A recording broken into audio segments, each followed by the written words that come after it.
Hello, today on ENCORE, a father-daughter love story that's unique, heart-rending, and soon to be made into a film by Sofia Coppola. When today's guest was very young, her mother died in a car accident, and her father came out as homosexual. They moved to San Francisco, and so a new life began at the heart of the gay liberation movement. Her book, Fairyland, is based largely on her father's journals that she discovered after his death from AIDS-related complications in 1992. My guest today is Alysia Abbott.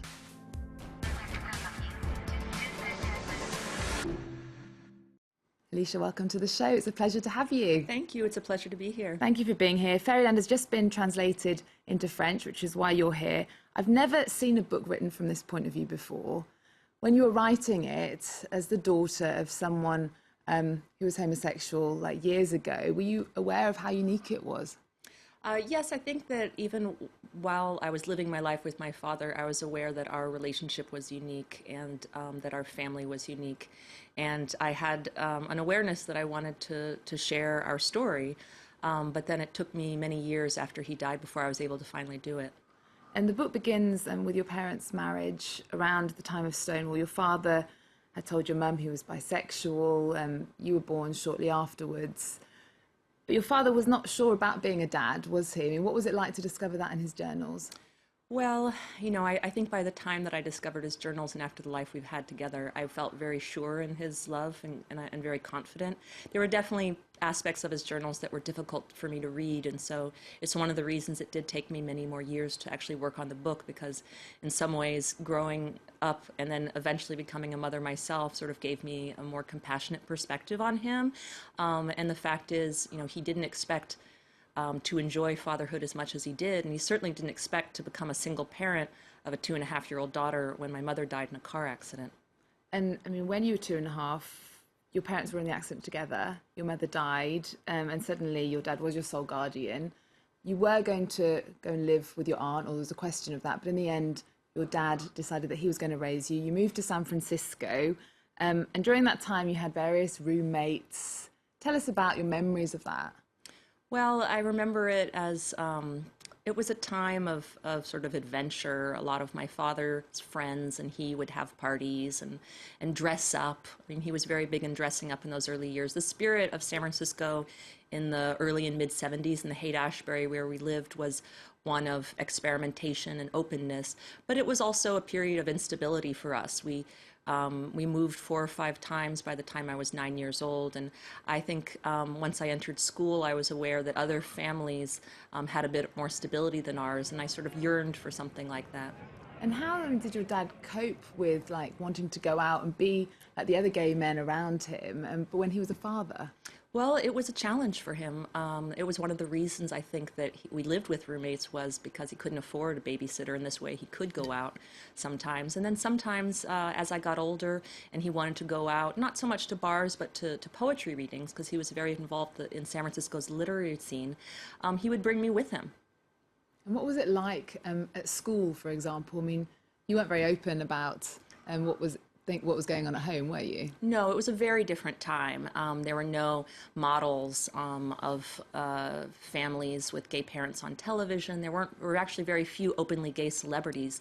And so at the time I felt very isolated, and I really thought, wow, there's no one who has a life like mine. And in fact, it wasn't until after I wrote the book that I found out that many of the students with whom I went to school also had gay parents. Not many, but a few. And so it was interesting to see how we all sort of hid ourselves.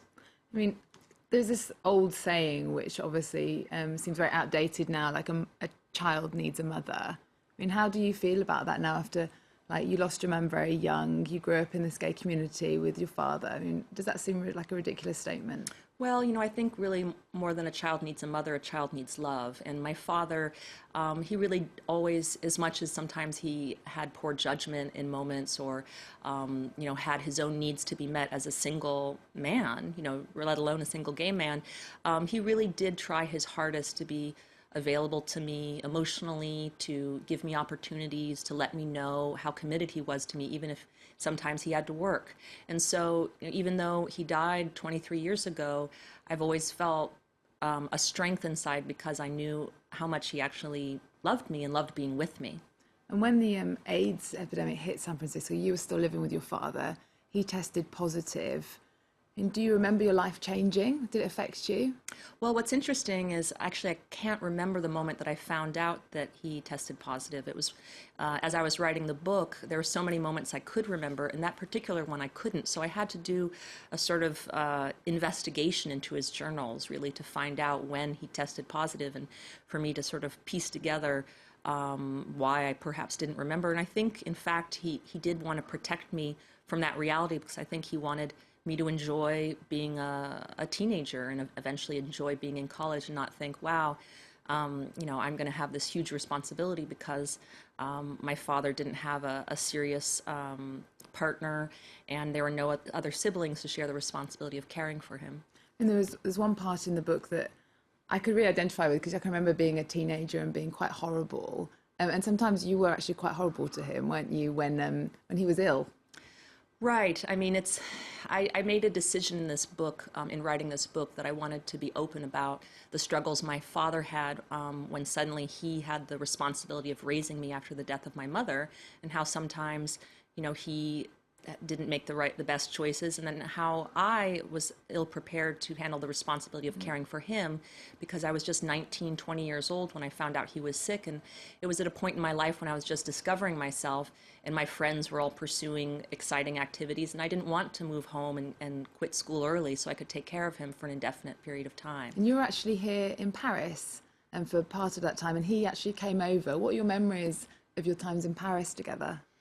Well, I had a magical year in Paris because my father had put me in a bilingual school when I was much younger, and so I was fluent in French.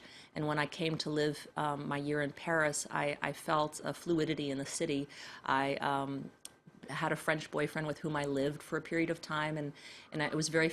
I saw for a moment what my future life could be like. It was very romantic. And then suddenly my father arrived with a luggage full of medications, and he was very tired. And I was so eager to show him the city, but he couldn't keep up with all the walking, which is so required in Paris. But it was still a special time, because as I eventually later appreciated more, he came out to Paris against his doctor's wishes, expressly to ask me to move home. And so, you know, it sounds cliche, but, you know, we'll always have Paris.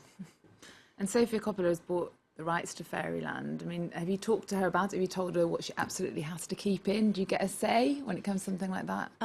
Yes, absolutely. I feel, actually, I just met with her in New York a couple of weeks ago. She and Andrew Durham are working on finishing the screenplay. They're in the second draft. And, you know, it's a challenge to cut down a big book into a film. And so they've been very open with me about what they'd like to change. And I'm a strong believer that the best movies aren't necessarily those that are the most faithful to the book. And the fact is, I have a lot of faith in her sensibility and her vision. So working closely with them, I'm really excited about the project. Well, Alysia, we're coming to the end of the interview. We're going to talk about TV series just for a second, because we've asked you some of the things that you're into at the moment. One of them is Broad City, a TV series I didn't actually know much about until I looked it up. Tell us about it and why you like it. Well, it's two young women who are best friends living in Brooklyn, and there's they're comedians, and they bring sort of a raw energy to their adventures in New York, and it feels very feminist, but not in your face in a way. It's just, they just can be raunchy and funny, and it just feels very fresh. I love it.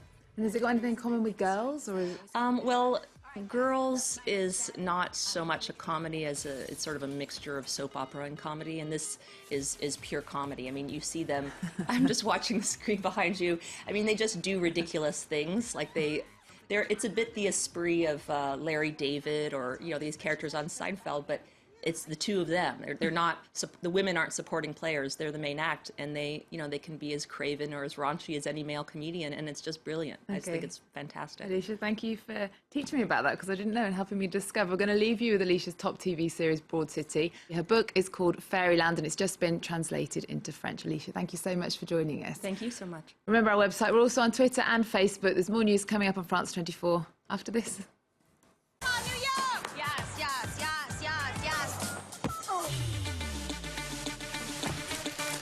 Titty chips. Got it. Today is a new day. Cha-chinga. Today is a Tachinga. It's cha-chinga, but that's great. This is the happiest day of my life! You know, it's your grandmother, Shiva. How did you get in here? How did you get